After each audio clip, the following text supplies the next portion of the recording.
हर हर महादेव, जय श्री राम, राधे राधे।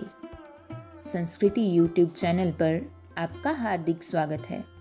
अगर आपको हमारी वीडियोस अच्छी लगती हैं तो हमारे चैनल को सब्सक्राइब करना ना भूलें और हमारी यूट्यूब फैमिली का हिस्सा ज़रूर बनें।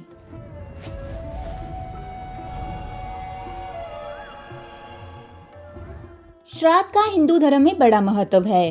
प्राचीन सनातन धर्म के अनुसार हमारे पूर्वज देवतुल्य हैं और इस धरा पर हमने जीवन प्राप्त किया है और जिस प्रकार उन्होंने हमारा लालन पालन कर हमें कृतार्थ किया है उससे हम उनके ऋणी हैं। समर्पण और कृतज्ञता की इस भावना से श्राद्ध पक्ष प्रेरित है जो जातक को पितृ से मुक्ति मार्ग दिखाता है। समयानुसार श्राद्ध करने से कुल में कोई दुखी नहीं रहता।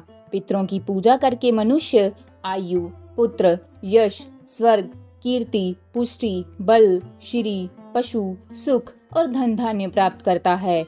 देव कार्य से भी पितृ कार्य का विशेष महत्व है। देवताओं से पहले पितरों को प्रसन्न करना अधिक कल्याणकारी है। श्राद्ध शब्द श्रद्धा से बना है जो श्राद्ध का प्रथम अनिवार्य तत्व है, अर्थात पितरों के प्रति श्रद्धा तो होनी ही चाहिए। आश्विन कृष्ण पक्ष की प्रतिपदा तिथि से अमावस्या तक का समय श्राद्ध महालय पक्ष कहलाता है। पितृपक्ष में किए गए कार्यों से पूर्वजों की आत्मा को शांति प्राप्त होती है तथा कर्ता को पितृ से मुक्ति मिलती है। आत्मा की अमरता का सिद्धांत तो स्वयं भगवान श्री कृष्ण गीता में उपदेश करते हैं।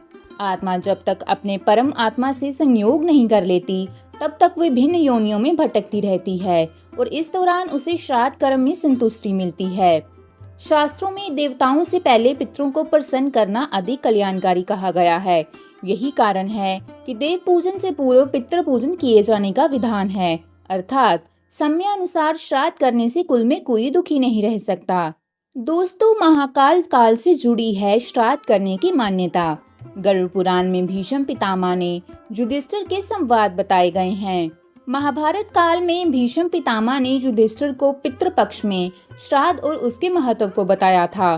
भीष्म पितामह ने बताया था कि अत्रि मुनि ने सबसे पहले श्राद्ध के बारे में महर्षि निमि को ज्ञान दिया था। अपने पुत्र की आकस्मिक मृत्यु से दुखी होकर निमि ऋषि ने अपने पूर्वजों का आवाहन करना शुरू कर दिया था।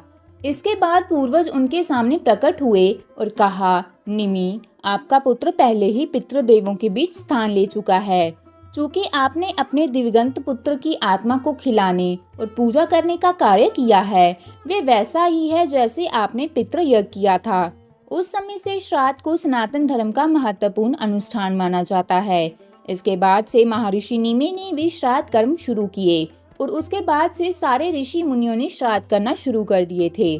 कुछ मान्यताएं बताती हैं कि युधिष्ठिर ने कौरव और पांडवों की ओर से युद्ध में मारे गए सैनिकों के अंतिम संस्कार के बाद उनका श्राद्ध किया था। दोस्तों, अगर हमें पितरों की श्राद्ध की तिथि मालूम नहीं है तो इस समय में हमें क्या करना चाहिए? अगर कारणवश पितरों के निधन की तिथि हमें पता नहीं है तो ऐसे में हम सर्व पितृ अमावस्या के दिन उनके नाम से श्राद्ध कर सकते हैं। इस दिन सभी के नाम से श्राद्ध किया जाता है। तो दोस्तों, आज की हमारी कथा यहीं समाप्त होती है। मिलते हैं अगली वीडियो में, तब तक के लिए धन्यवाद।